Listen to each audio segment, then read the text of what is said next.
It's your boy DJ Akademiks, and now the Free the Guys movement. It's finally worked out for a popular rapper, someone that's actually talented, not one of those garbage cesspool rappers that's spitting struggle bars, struggle rhymes, doing a bunch of demonic chants and jumping around like fucking idiots. But we actually have Beanie Sigel, who was released from prison. Now, the South Philly rapper, he made his quiet return home from prison.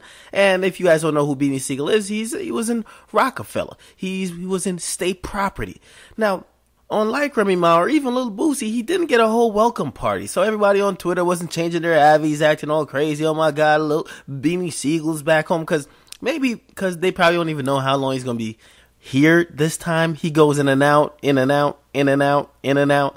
But if you guys don't even know why he got locked up last time, he was actually arrested for tax evasion in 2012. He was sentenced to an additional 6 to 23 months in jail when he was caught and arrested with possession of a controlled substance. Now, Beans is back home and everybody should be excited because I am.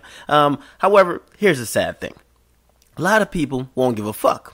Let me break something down, and I do have to break this down. When it comes to older rappers, and this nigga, he's not a rapper of this generation. He might be, at least to me, he's one of those rappers that if you're on the Northeast, he's like a legendary rapper to you. If you're within the age range of maybe like 20 to 35, like you grew up on Beans, right? But the thing is, he's no longer relevant in today's market. He's not a fucking Young Thug. He's not a Chief Keef. He's not a fucking Bobby Shmurda. So people don't really care if he dropped a new song tomorrow saying, I'm back. Well, of course, and I gotta correct that. Some people do care. And people are like, no, I care. Well, you are the people who are still supporting that level of hip-hop. Or not even that level, but that era of hip-hop. The sad thing about hip-hop nowadays is that if you aren't popping right now, like right now Bobby Shmurda is hot, that's why every single struggle rapper who already fell off, or they were on at one point, now they fell off, they're trying to jump on that track. Because if you're not hot, niggas don't give a fuck about you. And that's the thing that's kind of wrong with rap. It's kind of fucked up, I think. There's no type of senior citizen package where you did your time in the game, you were relevant, you did a bunch of bullshit, you were beefing, you gave us some good lines, some good verses, some good albums. Now we could enjoy you on your victory lap. Why you just go out there and tour?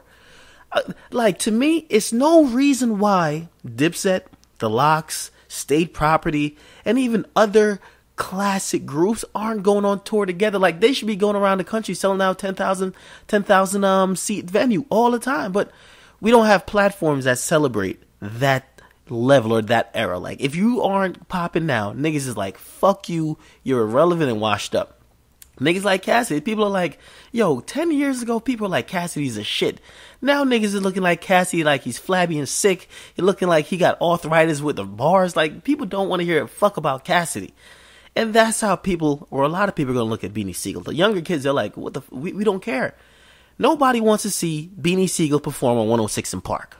And rightfully so. Right now, 106 in Park is watched by a bunch of kids that want to watch Young Thug, and they want to watch a bunch of new shit. August Alsina. They're not trying to hear no Beanie Sigel. But we have no platform that's going to cater to rappers that were popping in the, well, I'll say the 2000s, because I do think the classic groups from like the 90s, they're still touring and they still have some fans because they've finally figured it out. But the people who were hot in the 2000s that's kind of fell off, what happened to them? Now, I think Beanie Sigel, if that existed, he could have came back out and really got back on the road. But now he's probably going to come back out, try to do some things, and he's going to try to get relevant again. That's the biggest mistake ever. Once your time of relevancy is done, or once you're associated with a certain generation, nigga, you have to then adjust. You can't get, it's rare you get hot within another generation, because everyone from the current generation is looking at you like you're the old nigga. They're looking like, yo, this old nigga Beanie Sigel is trying to do the shmoney dance? Nah, get the fuck on out of here. So that's what I'm saying. I wish there was a platform. I wish there was things set up where it could cater to rappers like Beanie Sigel, cater to a Freeway, cater to their art, the classic material they already put out, the fact that they're probably great performance, and the fact that they're still doing it. It's nostalgic. The older age group in hip-hop, they don't go hard for nothing, and that's why people only cater to the teens. The older people in hip-hop, they'll buy, and they'll buy whatever is hot, kind of, but they don't really support as avidly as younger kids. The younger kids are on social media. They're sharing links. They're sharing whenever a song drops by even fucking Chief Keef. Chief Keef, who most people think is kind of relevant, he's only for like the 16-year-olds. When he puts out a song, it's getting at least 3,000 retweets. You let an older rapper put out a song, they might get like a couple hundred, if that. Because the older fans aren't really engaging like that with the artists anymore. They kind of grew out of it. They're not fanboys.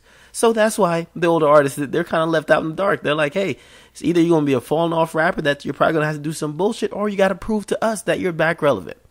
Now, that was just my summation of Beanie Sigel coming home, and I think he got to adjust. If he's still willing to rap, he has to adjust into the current climate. He's coming out of jail. He could either do some bullshit trying to gain relevancy, or he could then try to see the fan base he has and just continue work with that. The independent route for somebody like Beanie Sigel should be what's going on, but who knows what's going to happen. But he is back out of jail. Hopefully he stays out of jail, because rappers do have a hard time staying out of jail, especially these old rappers. These new rappers, they have no problem, except for like Chief Keef. But the new rappers, they have no problem staying out of jail because they don't feel like they have shit to prove. And they also realize once they've made it, they get the fuck on out of the hood, and they're hanging out on beaches with some type of light-skinned bitches. Yes, they're doing all that. They're not in the hood no more. But rappers like Beanie Sigel, still at it. I think he's like 40. Come on now. But you guys get in the comment box. What do you think about this? Beanie Sigel is finally released from prison. He is back out, and are you looking to hear some new music from Beanie Sigel? Will you support? And do you think that Beanie Sigel should start hopping on new songs, start doing the shmoney dance, and trying to start fit in? Now, it's your boy DJ Akademiks. Get in the comment box. Make sure you guys like, comment, definitely subscribe. I'm out.